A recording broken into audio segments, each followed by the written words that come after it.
नेताजी को अच्छे से जानता हूं कि आपने गरीब लोगों के प्लॉट, मैंने सुना है गरीब लोगों के प्लॉट, हमारे यहाँ एक दिल्ली दरवाज़ा जगह है बड़ा बास में, उन गरीब लोगों के प्लॉट जो यहाँ से छोड़कर चले गए कलकत्ता, उन प्लॉटों को हड़पने का काम कर रहे हो आप लोग। नमस्कार, मैं इस वक्त राजस्थान प्रदेश कांग्रेस कमेटी सचिव शीशराम गुर्जर जी इनके पास आया हुआ हूँ। शीशराम जी, कैसे हो आप? मैं ठीक हूँ जीतू भाई, आप बताइए कैसे हो?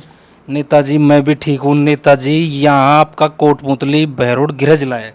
बिल्कुल, मेरा गृह जिले है, नज़दीक ही मेरा गांव पड़ता है। नेताजी, यहाँ पे अजीतपुरा गांव के अंदर धरना प्रदर्शन चल रहा था, जहाँ पे यहाँ पे भाजपा नेता मुकेश गोयल ने यहाँ के स्थानीय सिटिंग विधायक हंसराज पटेल पे आरोप लगाए थे कि यहाँ का विधायक फ़ोन नहीं उठाता है, और उन्होंने ये भी कहा है कि वो जो राजस्थान भाजपा के जो बड़े नेता हैं राजस्थान के, वो मेरे खुद को फ़ोन करके बोलते हैं कि यहाँ के स्थानीय विधायक फ़ोन नहीं उठा रहा हमारा। देखिए जीतू भाई, मेरे को हंसी आ रही है बहुत ज़्यादा इस बात पर। आपको बताऊं बात कि आप कोई मुकेश गोयल जी, आप कोई इतने बड़े बड़े पद पर तो है नहीं कि कोई राष्ट्रीय महामंत्री हो और पार्टी आपको कोई बड़ी जिम्मेदारी दे रहे हो की हो।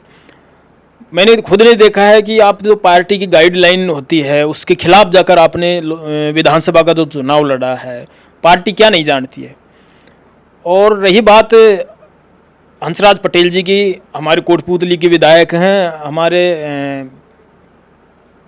वरिष्ठ एक हम मतलब अच्छे संस्कारी परिवार से हैं, और हम भी उनकी इज्जत करते हैं, मान सम्मान करते हैं। बहुत नेक दिल इंसान है हंसराज पटेल जी। नहीं, वो तो और उन्होंने जो आरोप लगाया है फ़ोन नहीं उठाते, आज तक तो किसी इंसान ने कहा नहीं, ना कोई पार्टी का बड़ा पदाधिकारी का बयान आया। और राजनीति में पक्ष विपक्ष होता रहता है, एक दूसरे पर आरोप प्रत्यारोप लगाए जाते हैं। तो मुझे नहीं लगता है कि अपने आप को इतना बड़ा साबित करना कि बड़े नेता मुझे फ़ोन करते हैं, इतना झूठ नहीं चलता है जनता के बीच में। इतना झूठ तो शायद नरेंद्र मोदी भी नहीं बोलता होगा, अमित शाह भी नहीं बोलता होगा, जनता सब जानती है कि नहीं। नेताजी, जैसे भाजपा के अंदर मुकेश गोयल बागी होके विधायक का चुनाव लड़े थे, फिर भाजपा ज्वाइन करने के बाद में, और भाजपा विधायक वर्तमान सिटिंग हंसराज पटेल के बारे में ऐसी बात बोल रहे हैं। देखो, इस बात की मैं निंदा करता हूँ, किसी व्यक्तिगत टिप्पणी नहीं करनी चाहिए, क्योंकि राजनीति में मतभेद हो सकते हैं लेकिन मनभेद नहीं रखना चाहिए। नेताजी, उन्होंने तो यहाँ के जो सराउंड SHO है यशपाल, उन पे भी गंभीर आरोप लगाए। देखिए, ये गलत बात है किसी व्यक्ति पर व्यक्तिगत टिप्पणी करना।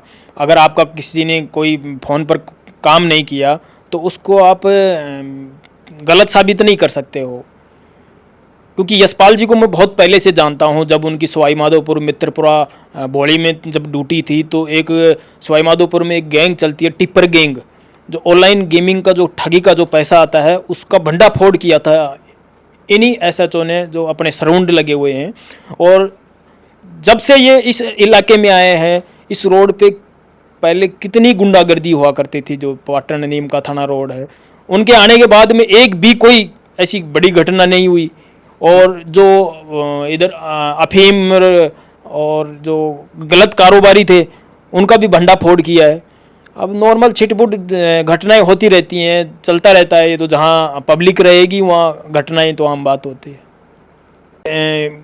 ये जो यशपाल जी पर जो टिप्पणी की है वो बहुत निंदनीय मानता हूँ मैं। इस ओछी मानसिकता होती है ऐसे नेताओं की, और मैं आदरणीय नेताजी को अच्छे से जानता हूँ कि आपने गरीब लोगों के प्लॉट, मैंने सुना है गरीब लोगों के प्लॉट, हमारे यहाँ एक दिल्ली दरवाज़ा जगह है बड़ा बास में, उन गरीब लोगों के प्लॉट जो यहाँ से छोड़कर चले गए कलकत्ता, उन प्लॉटों को हड़पने का काम कर रहे हो आप लोग। आपका पेट्रोल पंप 2 नंबर से चला रखा था पहले, अब वो सीज पड़ा है, और आपको धरने की चिंता थी, आप गांव बता रहे हो अपना, तो पहले कहाँ गए थे? आज कितने दिनों से चल रहा है? शायद मैंने देखा था 295 दिनों से धरना चल रहा था, लेकिन तब तक कोई आज नेता तक नहीं गई।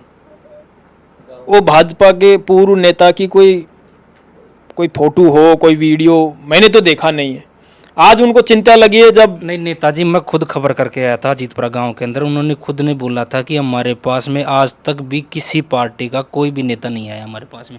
ये तो नेता तो तब पहुंचे जब गांव के अंदर जब फायरिंग हो गई, लठ चल गई, पत्थरबाजी हो गई, लोग घायल हुए, तब जाके लोगों की नेताओं के बयान आ रहे हैं। देखिए भाजपा का राज है, इसमें कोई लोकतंत्र नहीं है, इसमें कोई कानून नहीं है।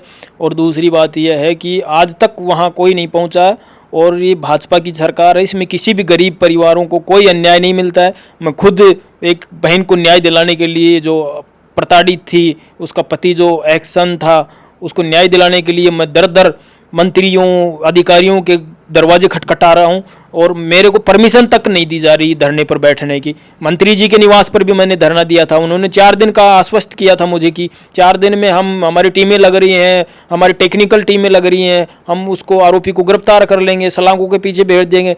फिर मैंने कहा कि हम कमिश्नरेट जाके मैंने डीसीपी साहब से निवेदन किया कि हमें धरने की परमिशन दीजिए। डीसीपी साहब ने कहा कि हम पुलिस का काम है, हम कर रहे हैं, हम परमिशन नहीं देंगे। तो मैं खुद परसों के दिन बहुत बड़ा आंदोलन कर रहा हूँ और इस सरकार को झुकाने का काम कर रहा हूँ। प्रदेश कांग्रेस पार्टी सचिव शीश राम गुर्जर, आप देख रहे हो एमडी न्यूज़, मैं जितेंद्र यादव।